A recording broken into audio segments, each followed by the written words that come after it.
Hello বন্ধুরা, আশা করি তোমরা সবাই খুব ভালো আছো। আমিও খুব ভালো আছি। তো ভিডিওটা ছিল রথের দিনে, সোজা রথের দিনে, আর উল্টো রথ প্রায় চলেই আসলো। আমার আর ভিডিও পোস্ট করা হয়ে ওঠেনি। তো সেদিনকে ছিল বৃহস্পতিবার, পড়িয়ে আসার পরে রান্না করেছিলাম রাইস আর আলুর দম।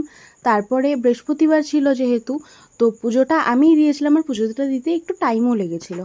তো তারপরে খাওয়া দাওয়া কমপ্লিট করে নিতে নিতে তার কিছুক্ষণের মধ্যে বাড়ির সামনে থেকে একটা রথ যাচ্ছিল। তো রথের অনেক লোকজন হয়েছিল, তো সেগুলো লোকজন চলে যাওয়ার পরে যখন রথটা সামনে আসলো তখন রথটাকে দেখতে এত সুন্দর লাগছিল। আর আমাদের যোগু দাদা তো অলওয়েজ খুবই সুন্দর। যাই হোক, রথের দড়িটা টেনেছিলাম আমি ও আর আমার শাশুড়ি মা, আর একজনও কিন্তু টেনেছিল। সেটা হচ্ছে আমাদের বাড়ি থাকে যে কালু, কালুও কিন্তু টানতে গেছিলো, কিন্তু ওই যে অবলা প্রাণী, সবাই তো আর সবার না, তাই ওকে তাড়িয়ে দেওয়া হয়েছিল। তাই ও মন খারাপ করে ঘরেই ছিল এসে।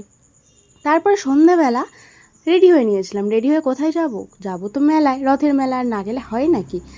তাড়াহুড়ো করে রেডি হয়ে ওকে নিয়ে বেরিয়ে পড়লাম মেলায়। আর মেলায় তো রাস্তায় বকর বকর করতে করতেই যাচ্ছে যে এটা কিনবো, ওটা কিনবো, এটা খাবো, ওটা খাবো। তো গিয়েই দেখি এত পরিমাণে ভিড়। তো যাই হোক, যে কোনোভাবে ভিড়টাকে ক্রস করে ও চলে গেছিলো বাইকটা রাখতে। এবার বাইকটা রেখে যখন মেলায় ঢুকলাম, মেলায় ঢুকে তো দেখি নিচে তো পুরোই কাদা, যে যার মতন কেউ প্যান্ট তুলে, কেউ কুর্তির প্লাজো তুলে ছিল। তো আবার দেখি যে এইবার রথেই আমি দেখলাম প্রথম যে রথে নাকি গাছ কিনতে হয়।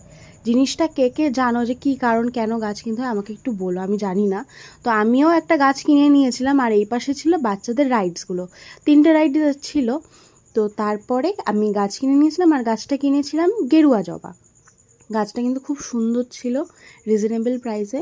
তো যাই হোক না কেন, গাছটা কেনার পরে চলে এসেছিলাম। আর এখন আমি নতুন নতুন ডায়েট শুরু করেছি গাইজ, ওই জন্য ভালো জিনিস খাচ্ছি, ভালো মানে ভুট্টা পোড়া। এবার ওগুলোকে ওখান থেকে নিয়ে তারপরে এই রাস্তার মধ্যে খেলা হচ্ছিলো, ওখানেও কিছুক্ষণ দাঁড়িয়ে আগামাথা কিছু না বুঝতে পেরে চলে আসলাম বাড়িতে।